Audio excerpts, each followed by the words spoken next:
What happens when a beloved television personality finally reaches their breaking point during a live broadcast?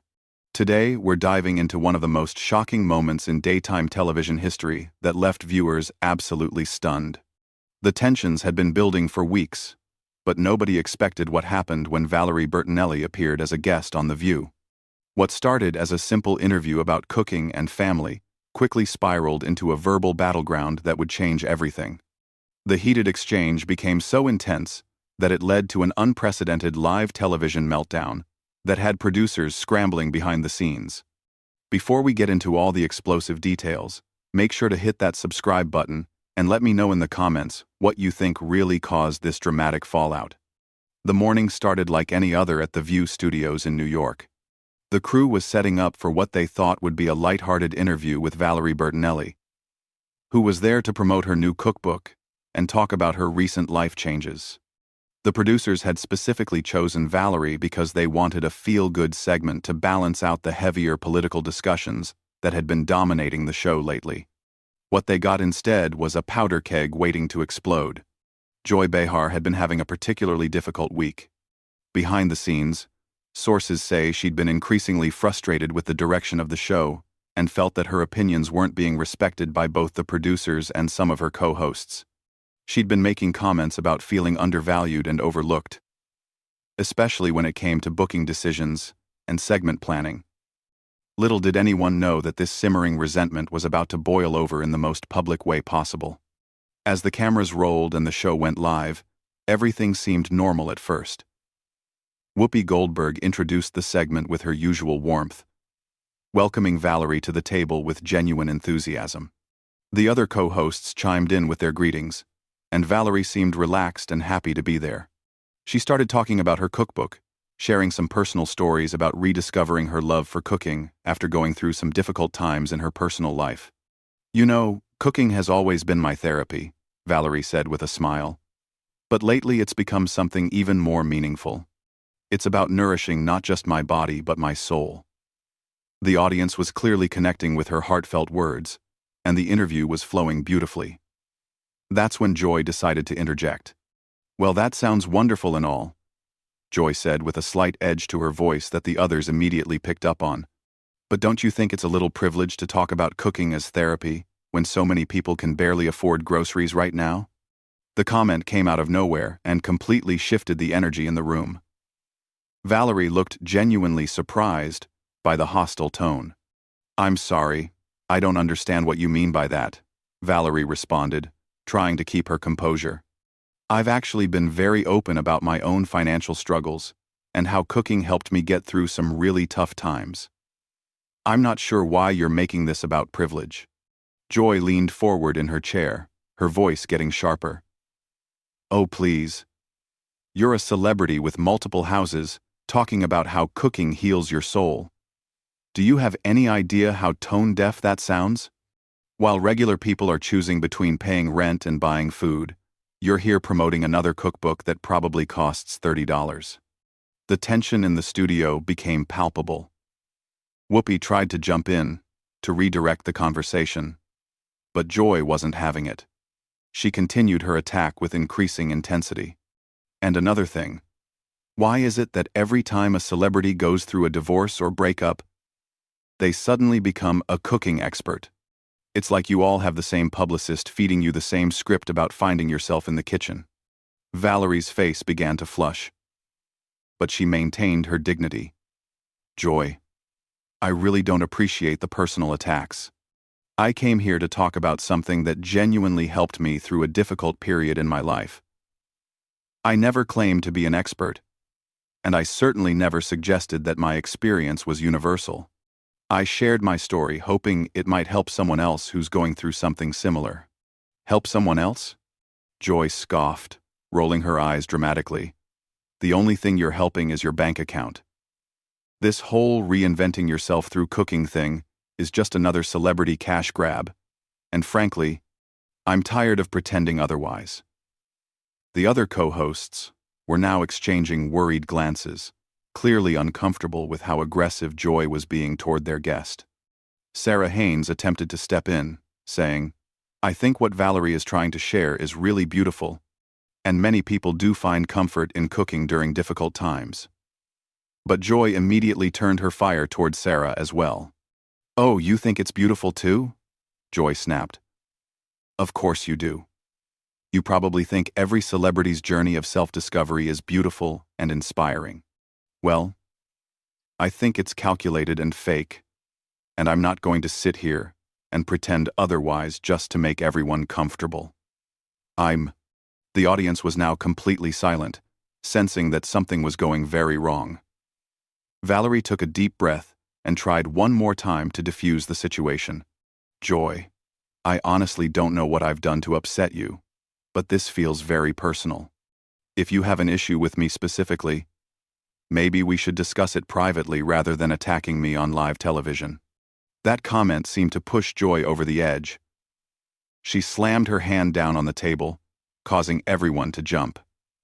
"Personal? You want to know what's personal? What's personal is watching this show turn into a celebrity therapy session where we're supposed to nod along and praise every has-been actor who writes a cookbook. What's personal is being told I need to be nicer to guests who are clearly just here to sell their products." Whoopi finally had enough and tried to take control. "Joy, I think we need to take a breath here and remember that we have a guest." But Joy was beyond reasoning at this point. She stood up from her chair, her face red with anger, and pointed directly at Valerie. "Don't lecture me about taking a breath, Whoopi. I've been taking breaths for years while watching this show lose its edge and turn into some kind of celebrity love fest. Well, I'm done taking breaths, and I'm done pretending that every C-list celebrity who stumbles onto this stage deserves our respect just because they wrote a book about finding themselves." Valerie finally stood up as well, her own patience completely exhausted. "That's enough. I don't know what your problem is, but I'm not going to sit here and let you disrespect me like this. I came here as a guest, and you're treating me like I personally wronged you somehow." Joy laughed bitterly. "Wronged me? Honey, you couldn't wrong me if you tried. You're not important enough to wrong me. You're just another aging actress desperately trying to stay relevant by writing cookbooks and talking about your feelings. It's pathetic, and what's even more pathetic is that we're supposed to pretend it's inspiring." The insult hung in the air like a toxic cloud. Valerie's eyes filled with tears, but she refused to back down. "You know what's really pathetic, Joy? A woman your age bullying someone on live television because you're clearly miserable with your own life. I feel sorry for you." Those words hit Joy like a physical blow. Her face went from red to almost purple, and for a moment she seemed completely speechless. The studio fell into an eerie silence as everyone waited to see how she would respond. When she finally spoke, her voice was low and dangerous, barely controlled rage seething beneath the surface. "Miserable with my own life?" Joy repeated slowly, her eyes locked on Valerie. "You think I'm miserable?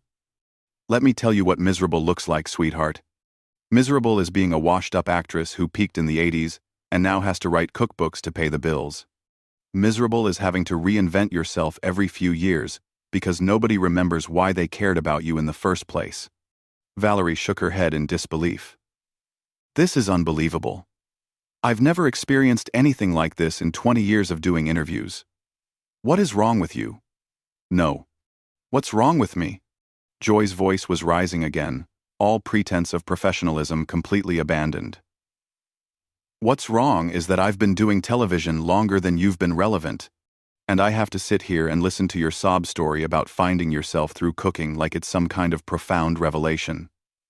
What's wrong is that this show used to have standards." Whoopi stood up from her chair, clearly trying to regain control of the situation. "Joy, that's enough. We need to go to commercial right now." But Joy spun around to face Whoopi, her anger now directed at her longtime colleague. "Don't you dare tell me that's enough, Whoopi. You've been letting this show turn into a joke for years, booking these nobody guests and expecting us to treat them like they matter.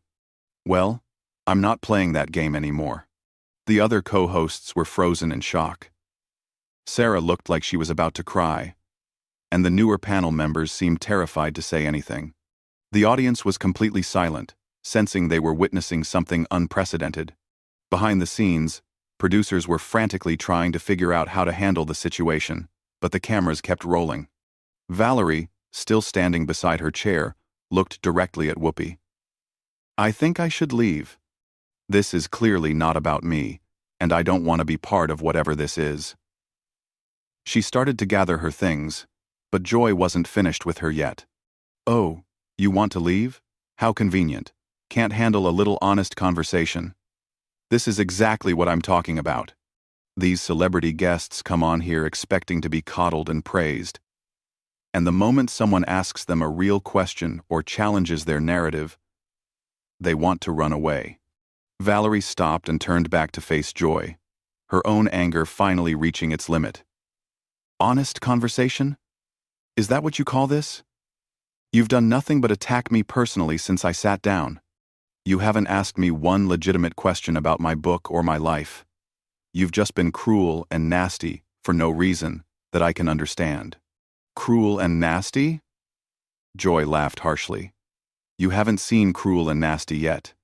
You want to know what's cruel? It's watching talented people get pushed aside to make room for has-beens who think they can buy their way back into relevance with a cookbook deal. It's cruel that I have to pretend to care about your journey of self-discovery when there are real issues happening in the world." Sunny Hostin finally found her voice and tried to intervene. "Joy, I think we all need to step back and take a moment here. This isn't productive for anyone." But Joy immediately turned on Sunny as well. "Productive? You want to talk about productive, Sunny?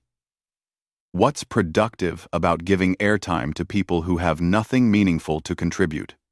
What's productive about turning this show into a platform for celebrity therapy sessions?" Joy's voice was getting louder and more erratic with each word. Valerie had heard enough. She looked directly into the camera and addressed the audience. "I want to apologize to anyone watching this. I came here to share something positive, and instead, you're witnessing something very ugly. This isn't who I am, and I hope it's not who this show wants to be either." That direct appeal to the audience seemed to enrage Joy even more. "Don't you dare apologize for me," she screamed. "And don't you dare try to make yourself look like the victim here.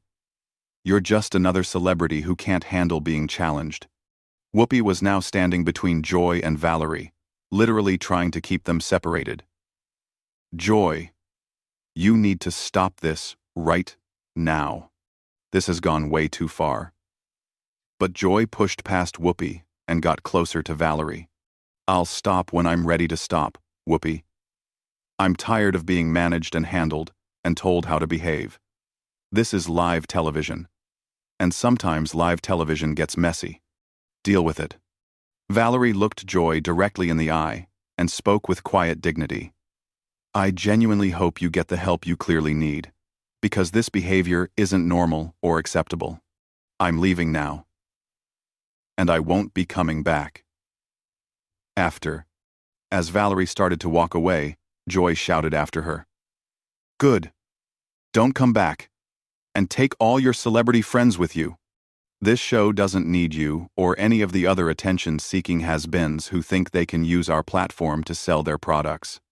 The cameras followed Valerie as she walked off the set with her head held high, leaving Joy standing alone in the middle of the stage, breathing heavily, and looking around at her co-hosts with wild eyes. The silence that followed was deafening. Sarah was the first to speak, her voice barely above a whisper. "Joy, what just happened? That was so unlike you." But Joy's response was to laugh bitterly and shake her head. "Unlike me? This is exactly like me. This is who I am when I'm not pretending to be nice for the cameras. I'm tired of pretending. Sarah, I'm tired of all of it." She looked around at her colleagues, and for the first time, there seemed to be a flicker of uncertainty in her eyes. Whoopi tried once more to salvage the situation. "Joy, let's just sit down and finish the show. We can talk about this later." But Joy was beyond reasoning. She looked at Whoopi with something that might have been pity. "Finish the show? You think we can just pretend this didn't happen? and go back to talking about cooking tips and celebrity gossip?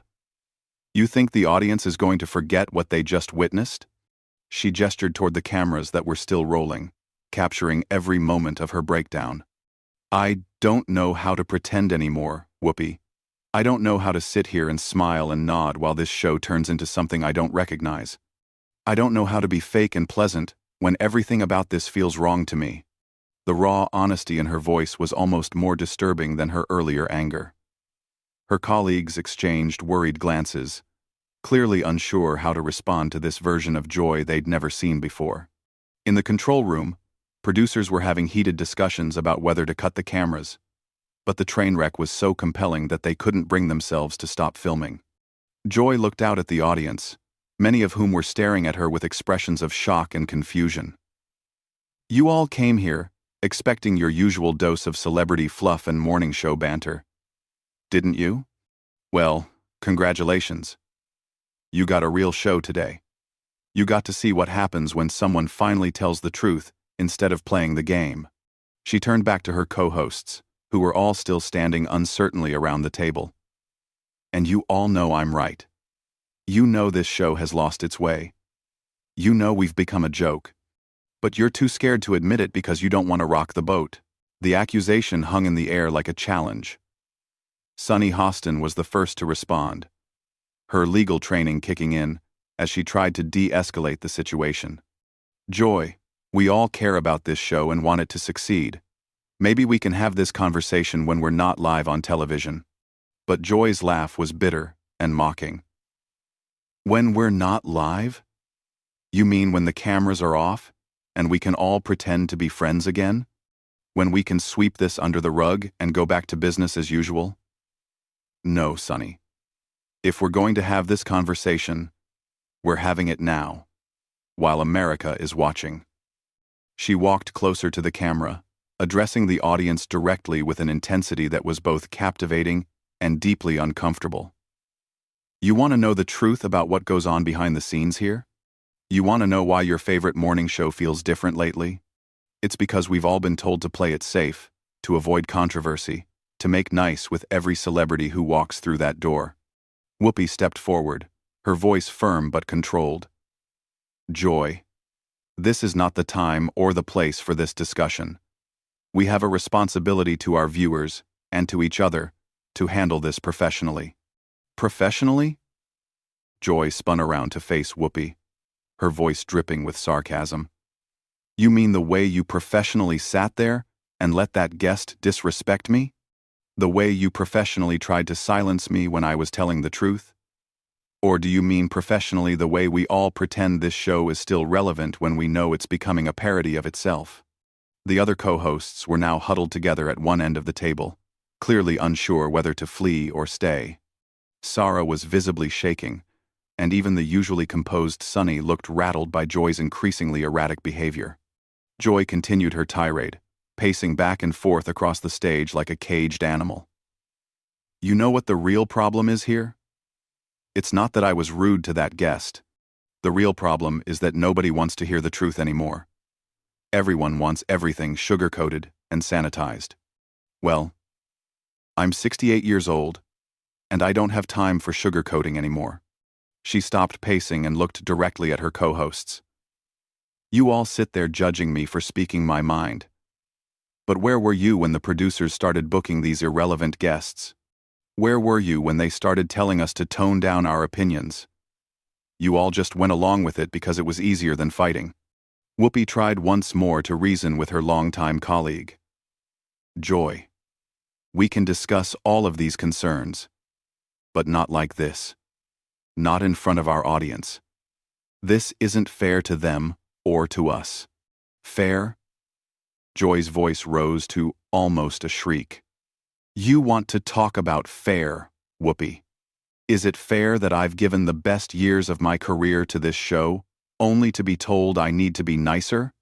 Is it fair that we have to pretend every celebrity cookbook is a masterpiece? Is it fair that we can't have real conversations anymore? Because someone might get their feelings hurt? The studio audience was completely silent now, many people looking genuinely frightened by what they were witnessing. Some were taking out their phones, recording what was clearly going to become one of the most talked-about moments in television history. Joy noticed the phones and pointed at them accusingly. "Go ahead, record this. Post it everywhere. Let the world see what happens when someone finally tells the truth on live television.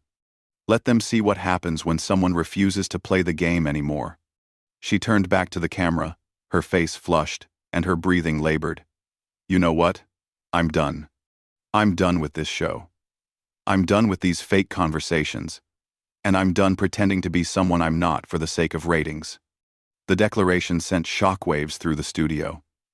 Even the crew members who had been trying to stay invisible were now staring in disbelief. This wasn't just a meltdown anymore. This was a resignation happening live on national television. Whoopi stood up quickly. "Joy, let's take a step back. You don't mean that. You're upset. And rightfully so. But let's not make any decisions we can't take back." But Joy was already untying her microphone, her hands shaking with anger or adrenaline, or both. "I absolutely mean it, Whoopi. I've never meant anything more in my life. I'm tired of being told to smile and be pleasant, while this show turns into everything I never wanted it to become." She pulled the microphone pack from her waistband and set it down on the table with deliberate ceremony. "I've been doing television for longer than some of you have been alive, and I've never been more disgusted with what it's become. The fake friendships, the manufactured controversy, the celebrity worship, all of it makes me sick." Sarah found her voice finally, though it was trembling. "Joy, please don't do this. We can work through whatever issues you're having. The show needs you." Joy looked at Sarah with something that might have been sympathy. "The show needs me?" "Sarah, the show doesn't need any of us. It'll replace me before my parking space gets cold, just like it'll replace all of you when your time comes. That's the reality of this business that none of you want to face." She began gathering her personal items from the table, moving with the mechanical precision of someone who had made an irrevocable decision. "I started in this business when women had to fight for every opportunity, when we had to be twice as good and work twice as hard just to get noticed. And now, look what we've become. We sit around a table gossiping about celebrities and pretending it's journalism." Whoopi made one final attempt to save the situation. "Joy, I'm begging you. Don't end it like this. Don't let one bad day destroy everything you've built here." Joy stopped what she was doing and looked at Whoopi with genuine sadness in her eyes. "One bad day? Whoopi, this isn't one bad day. This is years of frustration finally boiling over. This is me finally admitting that I don't belong here anymore. And maybe I never did." She picked up her purse and walked toward the edge of the stage, then turned back one last time to face the cameras. "To anyone watching this who thinks I've lost my mind, you're probably right. I've lost my mind trying to fit into a world that doesn't make sense anymore. I've lost my mind trying to be polite when I wanted to be honest. I've lost my mind pretending that celebrity culture isn't toxic and that morning television isn't contributing to the dumbing down of America." The studio was so quiet, you could hear the hum of the cameras.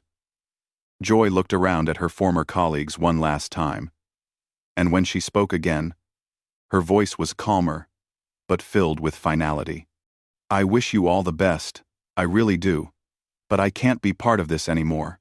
I can't sit at that table and pretend that what we do here matters when it so clearly doesn't. I can't smile and nod while guests like that woman come on here to sell their products disguised as inspiration." With that, she walked off the stage, leaving her stunned co-hosts staring after her.